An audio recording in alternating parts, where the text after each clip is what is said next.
Assalamualaikum warahmatullahi wabarakatuh. Perkenalkan, nama saya Salsabila Ananda Putri, NIM 191910401021 dari Manajemen Industri kelas B. Tujuan saya membuat vlog ini yaitu untuk memenuhi tugas UAS mata kuliah Manajemen Industri dengan dosen pengampu Ibu Ari Susanti STMT. Saya berasal dari program studi S1 Teknik Kimia, Fakultas Teknik Universitas Jember. Terdapat sebuah studi kasus yang harus kita selesaikan. Studi kasus tersebut yaitu sebuah pabrik atau perusahaan baru yang berdiri di Kota Malang diberikan nama oleh PT YouLife. Perusahaan ini mengambil pasar obat herbal yang saat ini menjadi sangat potensial karena adanya perubahan pola hidup masyarakat yang lebih memperhatikan kualitas kesehatannya sejak adanya pandemi COVID-19. Perusahaan ini mengeluarkan produk andalannya berupa obat herbal untuk menjaga daya tahan tubuh. Di tengah banyaknya pilihan, perusahaan ini harus bekerja keras untuk mampu bersaing di antara perusahaan-perusahaan yang lebih dulu memasarkan produknya dalam hal obat herbal.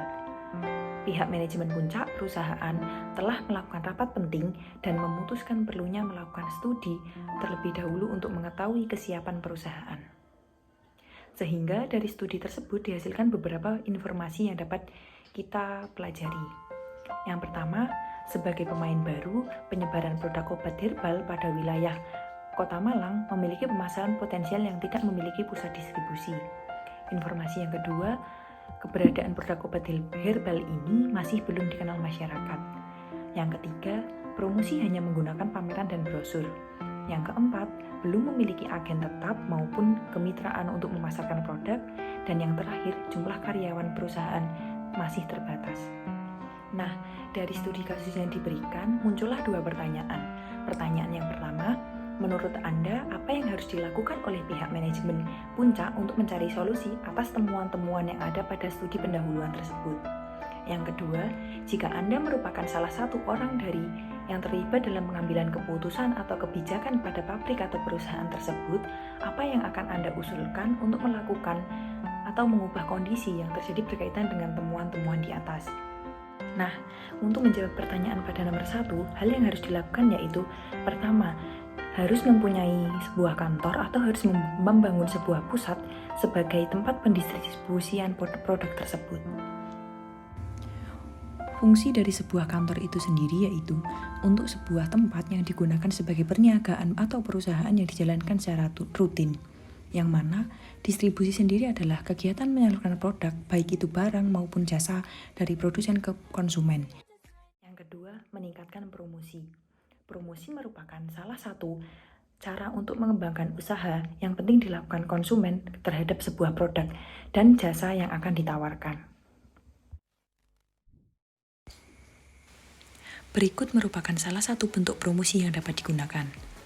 Materi dalam promosi dibuat secara unik serta meningkatkan frekuensinya agar lebih banyak orang yang mengenal produk atau jasa yang akan ditawarkan. Selain menggunakan brosur, promosi juga dapat dilakukan pada akun Instagram, akun Facebook, serta akun-akun lainnya seperti akun Twitter dan story WhatsApp.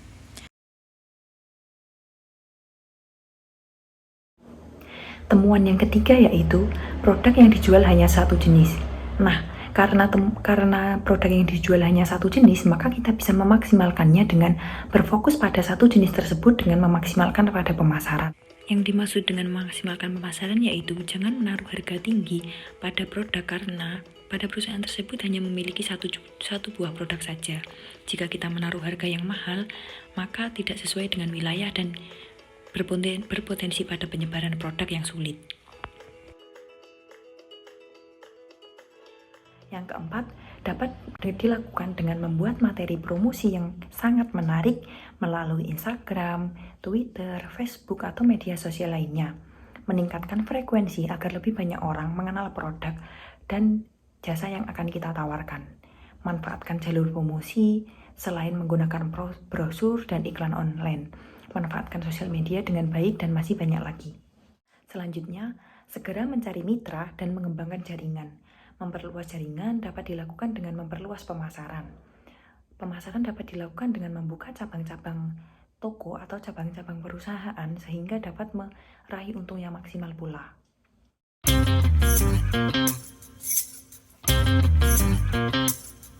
Untuk poin yang terakhir, karena minimnya karyawan, maka dapat dilakukan dengan melakukan open recruitment karyawan baru untuk memaksimalkan dalam pengolahan produk dan pemasaran produk. Penyebaran distribusi juga dapat lebih mudah dilakukan dengan memiliki karyawan yang cukup. Nah, hal-hal yang dapat dilakukan untuk poin kedua yaitu, yang pertama, kita harus meningkatkan promosi. Yang kedua, mengenali kompetitor. Yang ketiga, mengembangkan jaringan. Yang keempat, meningkatkan sumber daya. Yang kelima, utamakan pelayanan konsumen. Kemudian lakukan inovasi produk dan meminimalisir biaya operasional, melakukan investasi, dan mengatur keuangan dengan baik. Seiring berjalannya dengan waktu, lakukan inovasi produk. Jangan sampai sebuah perusahaan merasa cepat puas dengan produk yang sudah dibuat sebelumnya. Zaman akan terus berubah, tren akan terus berkembang, sehingga kita harus melakukannya dengan seimbang, agar tidak merasa cepat bosan. Konsumen bisa saja berpindah kepada kompetitor, antisipasinya dengan melakukan inovasi produk. Kemudian, meminimalisir biaya operasional.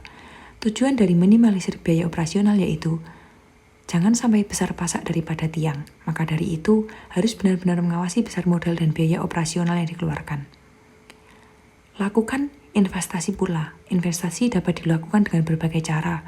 Pada saat ini, dapat dilakukan dengan reksadana, properti, emas, deposito, dan lain-lain. Namun, informasi harus dicek dengan baik.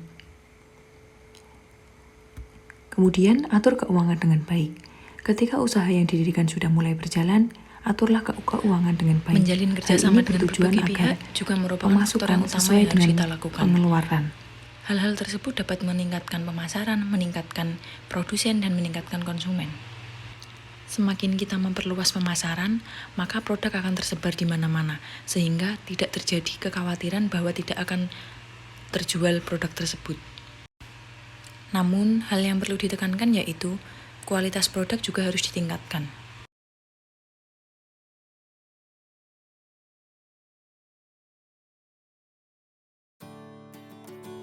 Sekian dari saya. Bila ada kurangnya saya mohon maaf. Wassalamualaikum warahmatullahi wabarakatuh.